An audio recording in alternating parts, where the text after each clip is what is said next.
ሰባተኛው ሀገራዊ ምርጫ በጣም በመራጮች ቁጥርም በጣም ከፍተኛ ቁጥር መራጭ የተመዘገበበት ነው። ስድስተኛው ሀገራዊ ምርጫ እንደምታውቁት በሀገራችን የምርጫ ሂደት ውስጥ ትልቅ ለውጥ የታየበት ነው። አሁን ሰባተኛው ደግሞ ከዛ በጣም ላቅ ያለ ነው። ምክንያቱም ስድስተኛው ሀገራዊ ምርጫ ላይ ወደ 38 ሚሊዮን አካባቢ መራጮች ነበሩ። አሁን በሰባተኛው ሀገራዊ ምርጫ ላይ ደግሞ ወደ 54 ሚሊዮን በላይ መራጭ በመላው ሀገሪቱ ተመዝግቦ እየመረጠ ዛሬ ይገኛል።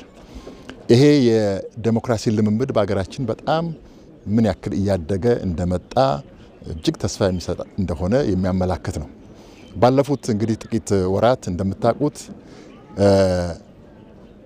ሁሉም ፖለቲካ ፓርቲዎች ፖሊሲያቸውን አቅርበው በፖለቲካው፣ በአስተዳደር፣ በህገ መንግስቱም እንደዚሁም ደግሞ በኢኮኖሚና በማህበራዊ ጉዳዮች ላይ ሁሉ አማራጭ ሀሳቦቻቸውን አቅርበው ህዝቡ በደንብ እንዲመለከትና የራሱን ውሳኔ እንዲወስን ለማስቻል ከፍተኛ ጥረት ተደርጓል። እንዲሁም በሰባተኛው ሀገራዊ ምርጫ በጣም ልዩ የሚያደርገው ምርጫ ቦርድ ራሱ የምርጫ ክርክሮችን መምራት ችሏል።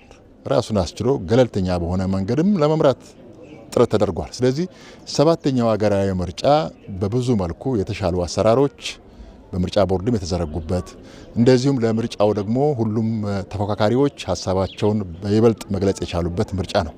ስለዚህ በዴሞክራሲ ልምምዳችን አንድ ደረጃ ከፍ ያለ ነው ማለት ይቻላል። ስለዚህ ይህን ወስደን መንግስትም ለዚህ ደግሞ አስቻይ ሁኔታዎችን ሁሉ መፍጠር ስለሚኖርበት አስቻይ ሁኔታዎች በሀገሪቱ እንዲፈጠሩ ከፍተኛ ስራ ተሰርቷል። እንግዲህ በአጠቃላይ በሀገሪቱ ዛሬም እዚህ አርባ ምንጭ ላይ በተወለድንበት አካባቢ ያለውን ድባብ ሁላችን እያየን እንገኛለን። በሀገራችን ህገ መንግስት መሰረት የመንግስት ስልጣን የሚያዘው በምርጫ ብቻ ነው። ከምርጫ ውጪ የመንግስትን ስልጣን መያዝ በህገ መንግስታችን የተከለከለ ነው። ስለዚህ ምርጫ በተሳካ ሁኔታ እንዲከናወን ማድረግ የሁላችንም ዜጎች ኃላፊነት ነው። ይህም ደግሞ ዛሬ እየታየ ይገኛል። ይህን ሂደት ደግሞ ለማደናቀፍ መሞከር ማለት ይህ ህገ መንግስታዊ መሆን ነው በአንድ በኩል፣ ሁለተኛ ደግሞ አገር ወደፊት እንዳትቀጥል እንዳትሻገር የሚያደርግ እርምጃ ነው።